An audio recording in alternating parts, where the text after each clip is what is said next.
भक्तजनों, हर हर महादेव। 40वां अध्याय। ब्रह्मा जी की खिन्नता। नारद जी बोले, महाभाग, अब आप मुझे ये चरित्र सुनाइए कि जब महावीर वीरभद्र दक्ष का यज्ञ विध्वंस कर कैलाश गए तो क्या हुआ। ब्रह्मा जी बोले, जब रुद्र की सेना से घायल हो देवताओं ने मुझसे जाकर दक्ष यज्ञ विध्वंस का समाचार कहा तो कहकर दक्ष का मारा जाना आदि समाचार दिया तो उससे मुझे बड़ा क्रोध हुआ। मैं सोचने लगा कि अब देवताओं को सुखी बनाने के लिए क्या करूं और दक्ष भी जीवित हो जाए तथा उसका यज्ञ भी पूर्ण होवे। तब विष्णु जी का स्मरण करते हुए मुझे ज्ञान हुआ कि मैं उनके पास वैकुंठ लोग जा पहुंचूं और विष्णु जी की जब स्तुति की तो उन्होंने मुझसे कहा, यदि तेजस्वी अपराध भी करे तो उसे क्षमा करने में ही बड़ों की शोभा है। दक्ष ने अपराध किया जो आपने यज्ञ में शिव जी का भाग नहीं दिया, जिनके लिए हम सभी देवता शिव जी के अपराधी हैं। अब आप सभी देवता शिव जी की शरण में जाकर उनके चरण पकड़ कर उन्हें प्रसन्न करें तथा तभी शांति होगी, अन्यथा प्रलय हो जाएगा। इसके लिए मैं भी आप लोगों के साथ चलने का तैयार हूँ। ऐसा कहकर विष्णु जी मेरे साथ कैलाश चलने को उद्यत हुए।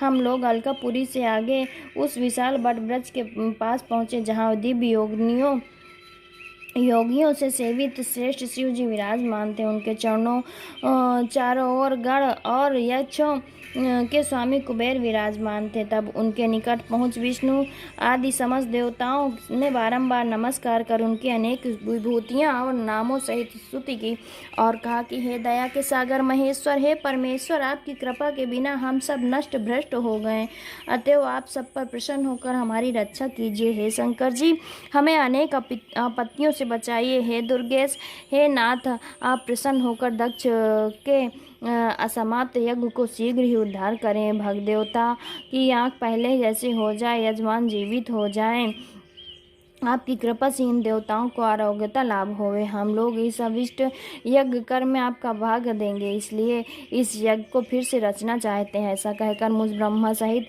विष्णु जी हाथ जोड़े शिव जी के चरणों के समीप पृथ्वी पर दंडवत प्रणाम दंड के समान गिर पड़े।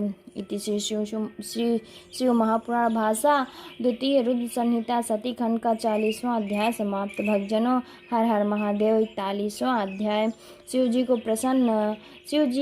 का प्रसन्न हो दक्ष को जीवित करना। ब्रह्मा जी बोले, जब इस प्रकार देवताओं सहित विष्णु जी ने भगवान शंकर की स्तुति की तो उन्होंने प्रसन्न हो करुणा के सागर भगवान शंकर देवताओं को धैर्य बंधाते हुए बोले, हे देव श्रेष्ठों, सुनो, मैं तुम पर क्रुद्ध हूँ फिर भी उसे सहन करता हूँ, क्योंकि सब मेरी ही माया है।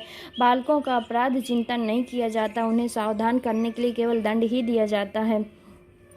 मैंने दंड मात दिया है। दक्ष के यज्ञ को मैंने विध्वंस किया, किंतु जो दूसरों का बुरा चाहते हैं उसी का बुरा होता है। दक्ष ही उस यज्ञ का सिर है, तो उसका बकरे का सा सिर होगा। भग देवता सूर्य के नेत्र यज्ञ भाग को देखेंगे तथा पूछा टूटे हुए दांत हो जाएंगे।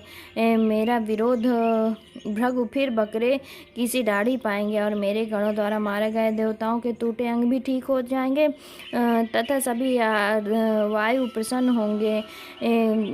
तब उनका ये कहना सुन विष्णु आदि सहित मुझ ब्रह्मा को बड़ी प्रसन्नता हुई। सबने शिव जी को धन्यवाद दिया। फिर देवर्षियों सहित शिव जी को उस यज्ञ में आने के लिए आमंत्रित कर हम लोग यज्ञ के उसी स्थान में गए जहाँ कनखल नामक स्थान में दक्ष ने यज्ञ आरंभ किया था। उस समय भगवान शंकर ने वहाँ पहुंचकर वीरभद्र द्वारा भग यज्ञ का निरीक्षण किया और देखा कि स्वाहा सदा पूषा तुष्टि सृष्टि तुष्टि धृति सरस्वती और सभी ऋषि पितर आदि अग्नि आदि टूटे फूटे और कोई मरे पड़े हुए यज्ञ की ये दशा देखकर वीरभद्र को बुलाकर भगवान शंकर ने हंसकर उसे ये कहा कि हे महाबाहो वीरभद्र, तुमने क्या किया। तात, तुमने ऋषियों को इतना कठिन दंड इतने शीघ्र दे डाला। अच्छा, तो अब शीघ्र ही दक्ष का वो मृत शरीर लाओ जिसने इस यज्ञ को आरंभ किया था। उसका यज्ञ तो अच्छा था, परंतु इसका फल विपरीत हुआ। शिव जी कितना कहते वीरभद्र ने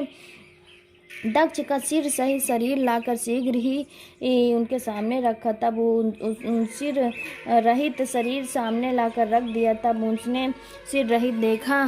शिवजी ने वीरभद्र से कहा, इसका सिर कहाँ है?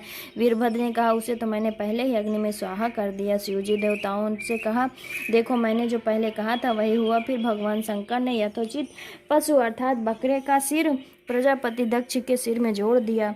जो ही कृपा दृष्टि से देखा वो जीवित हो उठा। उसने उठते ही प्रसन्नचित्त हो भगवान शंकर का दर्शन किया।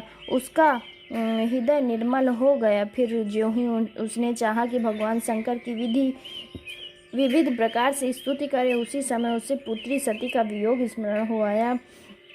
मारे दुख के उसका कंठ अवरुद्ध हो गया, जिससे वो स्तुति न कर सका। परंतु कुछ देर बाद उसको शोक ज्यों ही दूर हुआ। रोग कल्याणकारक भगवान शिव के विनम्र भाव से स्तुति करने लगा। उनकी स्तुति सुनकर भगवान प्रसन्न हो गए और पुनः विष्णु जी और ब्रह्मा जी ने भी इंद्रादि देवताओं लोकपालों सहित सावधान चित्त से कमल मुख शंकर जी की स्तुति की।